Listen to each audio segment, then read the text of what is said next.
My Dark Path of Revenge on a Cheating Partner. This isn't just a story of revenge. This is a story of how revenge hurts both parties. To this day, a good revenge story gives me a warm, bubbly feeling inside. I believe it comes from a college experience years ago when I got revenge on my cheating girlfriend. And it felt good. I know I'm not supposed to enjoy it, but I can't deny how satisfying it feels. It's probably one of my favorite feelings in the world, even though I'm ashamed to admit it. So I decided to write my first post about this because I don't tell the story often. It is so extensive and honestly just makes me look bad. I'm going to try my best to not paint a picture where my ex looks as bad as possible and me as innocent as possible. I want to write this as accurately as I can, even if it makes me look bad. Bit of context and backstory. At the time of this story, I played Division I NCAA basketball at a school, so I traveled a lot, weekly in different cities and states, and my entire life revolved around this. During the events of this story, I was in the early stages of a horrible drug and alcohol habit. Years after this story, I ended up getting sober and joined a program whose name you can find at the front of almost any phone book. I am sure many people reading this are also sober and will understand how we addicts alcoholics can be. This story is an effort to explain a character defect that manifested from the events in this story that led me down a very dark path. However, I don't mean this story to come off in a self-pity kind of way. Lastly, I was always a good kid. I was never troubled. My upbringing was very difficult, but I was able to keep an overall kindness in my spirit toward other people and almost always did the right thing, or took the high road. When it came to dating, I knew people cheated in relationships, but at the time of this story, I always chalked it up to other people not doing things the way I did. I never really thought it would happen to me. I always thought that because I was a 5-star boyfriend and my amazing choice in women, infidelity would never be a part of my dating journey. I was naive. I really thought highly of myself and also had a real arrogance like any guy in his early 20s, I guess. The build-up. I was in my junior year at university. I had been single for about a year after my high school girlfriend, and I finally broke up after 3 years. I checked that relationship off as my learning experience, and I now knew what to look for in my next girlfriend. The next woman I chose to have a relationship with, I would most likely marry and start my future with. I know I was young and dumb and thought I knew everything, LOL. I had my eye on this girl at my school. We will call her Lisa. I saw Lisa around the collegiate athletic facility, the university team's training grounds and locker rooms. Lisa ran for the track team and was damn good. The various athletic teams often had parties, and I knew that the first one I saw her at, I would introduce myself and try to chat her up a bit and see where it led.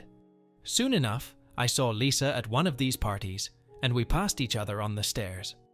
We made eye contact, and she smiled at me. I sparked a conversation with her, and after going back and forth a bit, we exchanged numbers. We began the classic American style of flirting, where we constantly just hinted things back and forth indirectly. We slowly progressed the relationship in this manner for weeks, sending texts back and forth, hinting that we were interested in each other, but also playing it cool to not let the other person know we had a crush on them. At the time, she was on a break with her current boyfriend, who was a popular player on the football team. She ended up leaving him completely to date me. This should have been a red flag, obviously, but remember, I had severe hubris. At the time, her leaving him to date me just gave me a superiority complex. I was playing well in sport, and if she was willing to leave this guy for me, then she would never leave me for another guy. LMAO, I was a fool.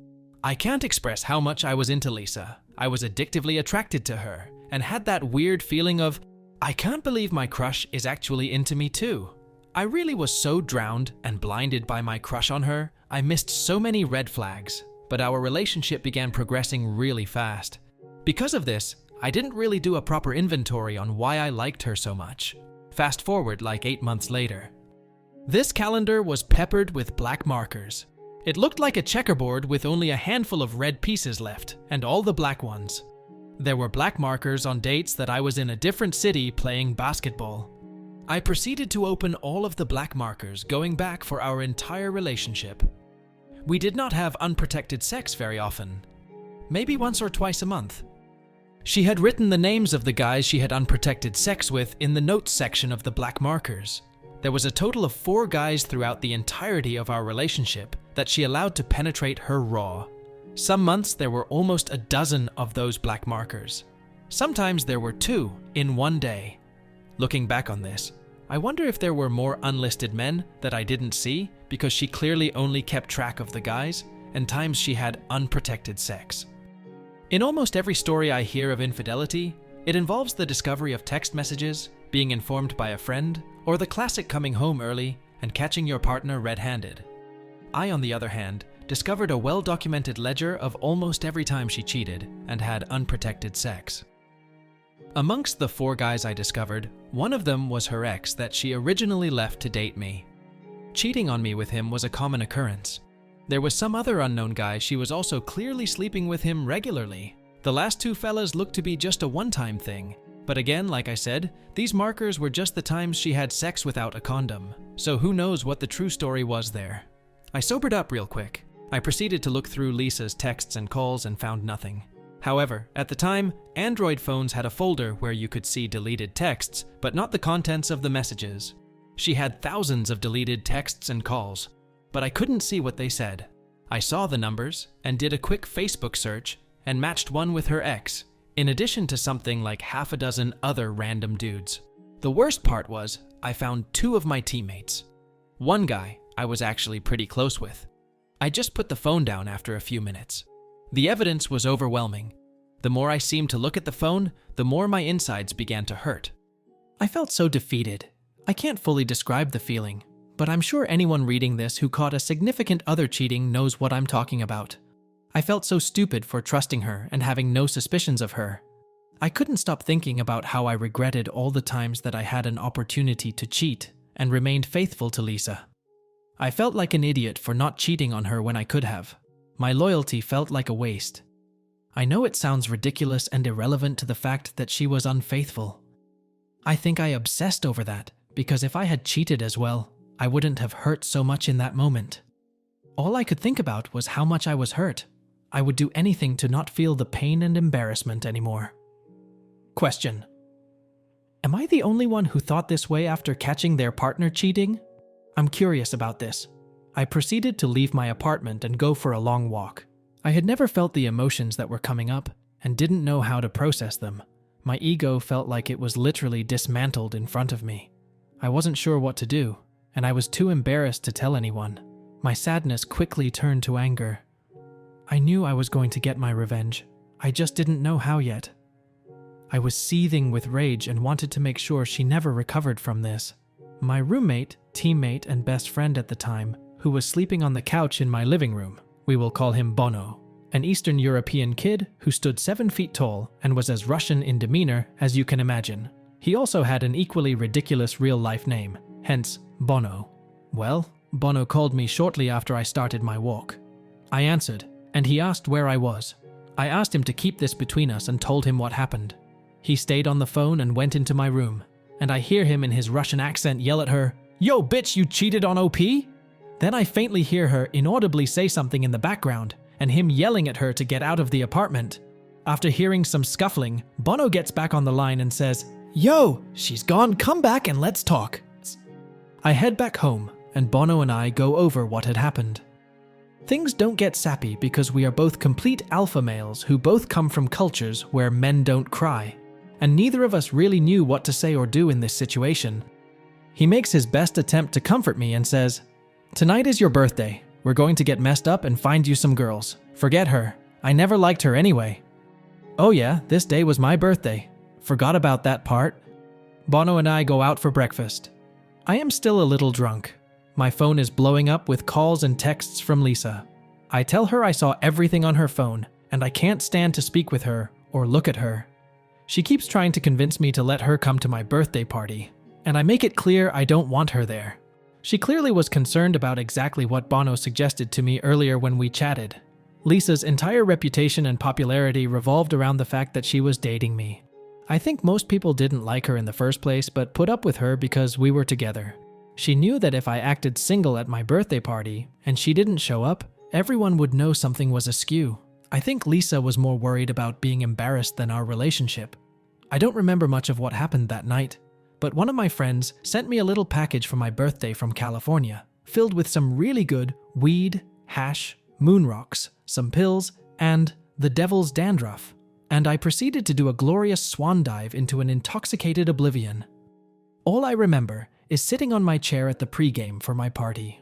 There were 2 girls sitting on the arms of the chair, and I still have a photo of that moment, and I remember it vividly. We were preparing to head out. I had a few tables downtown at a popular nightclub. The booze and drugs were the only thing that made me feel normal. I had my sunglasses on and clearly had that happy, loaded grin on my face. The longer you look at the photo of me on that chair, you can tell I'm hiding a huge amount of hurt. Sitting on that chair, the cocktail of drugs started to take effect. This was the first time I ever used substances not to party, but to feel better, to make me feel normal.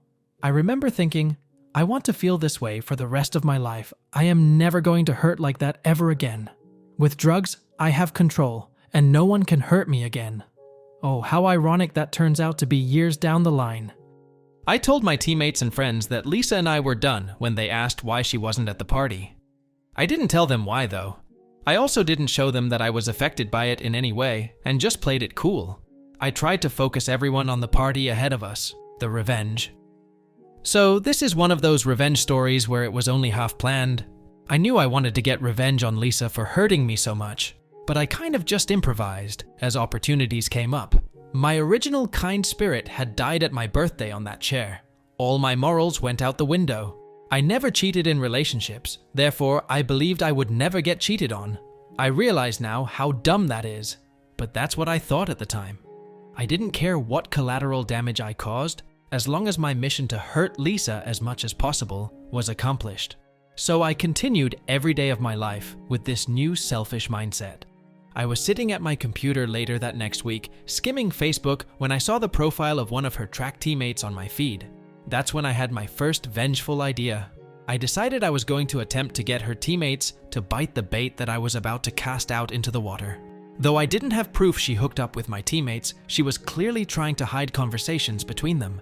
So I was going to see how many people close to her I could passionately hug. Luckily, I had more options than she had when cheating on me. A women's track team is much larger than a men's basketball team. Also, much better looking. Lisa's teammate I originally spotted on my Facebook had a boyfriend, but I thought, clearly everyone cheats. Let's see if it's true. I proceed to do the little flirty social media dance with her. You know, the one where I like a couple of her photos, she likes a couple of mine back. I shoot her a message and bam, she's at my house in my bed about a week later. I proceed to do something similar to other teammates of hers, all on her 4x4 relay team, coincidentally. 2 of the 3 girls I passionately hugged had boyfriends and subsequently cheated on them with me, which gave me some real mixed emotions. It stroked my broken ego and also made me bitter and sad, giving me one of those women aren't reliable, none of them are loyal attitudes. This is such a typical story of while fighting monsters, I became a monster. This actually became my go-to strategy because it accomplished 2 things in my messed up mind. It exposed a cheater, but more importantly, if they were willing to cheat on their boyfriends, they would A, be more secretive about it, which meant the drama that would ensue when it came out would be elevated, and B, it made me feel better about Lisa cheating because it proved it wasn't me that was the problem. It was women that were the problem. I know it's messed up, but that's what I thought back then. I started to collect something from every girl I hooked up with, like a bra, a pair of panties, or some jewelry, etc. Not for some creepy reason, but this is important later and was a part of my plan. Sometimes I didn't even have to try. One girl left a pair of very distinguishable shoes. I knew Lisa would know whose shoes they were. They belonged to the girl that Lisa's ex-boyfriend rebounded with after Lisa and him broke up, which highly upset her because it was her friend. Now it would upset her more because that same girl slept with both of her ex-boyfriends. I especially tried to collect items if it was something that I knew Lisa could distinguish, like a sweater from the women's track team with her teammate's name on it. After some time, I had collected a boatload of stuff. After a couple of months or so, one of Lisa's teammates' boyfriends found out about me and his girlfriend, And it started a big, beautiful, dramatic explosion of a series of events with her and her teammates. This led to all of them finding out about one another's promiscuity. The drama was massive. Even their coaches had to get involved, it got so bad. This made me feel so powerful in such an evil yet satisfying way. I fell in love with the destruction I was causing. The most awesome part about all of it was that same week, the athletics PR team had put massive posters of me all over campus promoting the next game. They were everywhere. Some of the posters took up the entire side of buildings. So Lisa and her friends had to see me all over campus every day while this drama was erupting all around them. I felt like a triumphant dictator.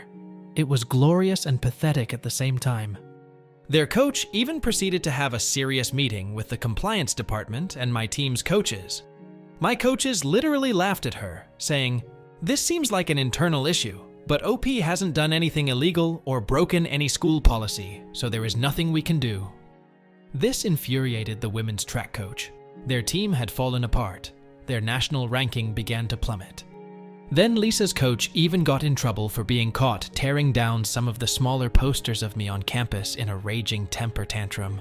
I loved all of it. I continued to add fuel to the fire, posting photos of me with girls, smiling, being happy every chance I could on Facebook and Instagram. But under it all, I was bitter. I was so deep into my new mindset, I had already forgotten the kind-hearted, naive kid I used to be. I hated my old self because I let some girl emasculate me. I was so full of self-pity. Looking back at it, it's depressing. No one really knew though because I played the cool guy attitude in front of people. There was even a girl on campus on one of the sports teams who claimed that she was pregnant with my kid after I pretended to like her the same way I did with all the other girls on Lisa's team. And as soon as we passionately hugged, I moved on. It's a long story, but it turned out she wasn't pregnant. But the news, or press, that came from that further dug the knife deeper into Lisa's side. I left a trail of women I deceived and relationships I destroyed. I feel bad now, but at the time, I didn't care because they were equally at fault in my eyes since they were cheating on their boyfriends or sleeping with their friend's ex. Quickly, girls became wary of me. Plus, I was running out of potential targets. I was an awful human being then the way I was thinking. And I was going after girls that weren't even friends or on the track team with Lisa, but were just around her in daily life. For example, her classmates and even her own family. I even flirted with her sister who was married with a kid, and I almost succeeded. She was down, but her and Lisa's dad found out about it and stepped in and put a stop to it all before we could do anything. Her sister was ostracized as the news spread within the family. I wanted Lisa to know I was everywhere and constantly remind her how she messed up. In my eyes, this was all her fault, and she unleashed this fury of chaos upon herself. She should never have messed with me like that. Lisa had to take an extended medical leave because of her depression and mental health issues she was experiencing from the whole situation. She was becoming suicidal. She even had to go on medication and lost tons of weight. She began to look extremely unhealthy. The whole mess was torturing her, and the more she hurt, the better I felt. At this point, I had already inflicted more damage than she did to me, but I had become addicted to the feeling of power. I spent zero time processing my own emotions or moving on from what happened. All I wanted was more revenge, and I couldn't stop. After weeks of ignoring Lisa's texts and calls, she finally got a hold of me by showing up to my apartment unannounced late at night. She was there to pick up some stuff she left from when she lived there to take home. She was actually a local, and her parents lived close by. She was still on her medical leave and no longer staying on campus, but rather with her parents. I told her I would bring her stuff to her parents' house that weekend, but I couldn't let her in because I had company, which I did, but it wasn't one of her teammates or friends, unfortunately. I then took all the items I had collected from all the girls over the weeks. There were probably like 8 or 9 things from different girls, including her teammates, and threw their belongings in, along with Lisa's stuff, into big black trash bags. I took the bags to her house and then called Lisa's dad. I told him I left her stuff on his porch and to inform his demon daughter. Me and Lisa's dad actually really got along, and he even took my side after Lisa and I broke up. But after all these events transpired, he obviously had a negative opinion of me. 15 minutes after I got off the phone with Lisa's dad, I got a call from Lisa. I answered because I wanted to hear her reaction to having all these other girls' stuff mixed in with hers. She was sobbing uncontrollably. It sounded like that half-crying, half-mumbling thing people do when they are hysterical. She wasn't even angry, just desperately begging me to stop my tyranny. I just smiled and basked in the glory of hearing her hurt. I responded, "Why were there other guys in our relationship? You mixed them into our relationship like I mixed other girls' stuff into your stuff. It's a perfect little ironic metaphor." I thought it sounded cool at the time and was real proud of myself. *facepalm*. I later found out from one of Lisa's friends, who knew she was cheating on me during our relationship, that Lisa was convinced I was the one cheating on her because I was always out of town. This doesn't make sense since I was out of town because of basketball, a very legit excuse, not just randomly on my own accord. You could literally see my schedule on the school's website. I kept in contact with her constantly when I was gone, but obviously, when I had practice or team meetings, I couldn't be on my phone. But she didn't have the logic in her brain to figure this out, I guess. I assume it's just an excuse she made to protect her insecurities about the whole fiasco, or to keep face with people who knew she was cheating. Months go by. Lisa comes back to school from her medical leave, and we bump into each other at the physical therapy center in our athlete facility building. I see this as yet another opportunity. It had been a while since I did something that hurt her, and I was still hungry for more vengeance. I proceed to pretend like I want to rekindle things with her. She is cautious at first, but eventually bites after about a week. We start to mend our relationship. We proceed for about a month, but I wouldn't call this a relationship. I forbid her to have any male friends, nor is she allowed to go out and party with her girlfriends. I also need full access to all her accounts and her location at all times. It was more like a hostage situation. It gave me a sense of control. Meanwhile, I'm not being faithful at all. This was my plan all along. Finally, she finds out about me sleeping with a girl in one of her classes, and we have a nasty breakup. I told her that she literally knows what it felt like to be me when we last dated. Yet again, I felt triumphant. It was just another chance to hurt her, and I did. After this, we don't speak for years. I graduated from university and moved to Central America.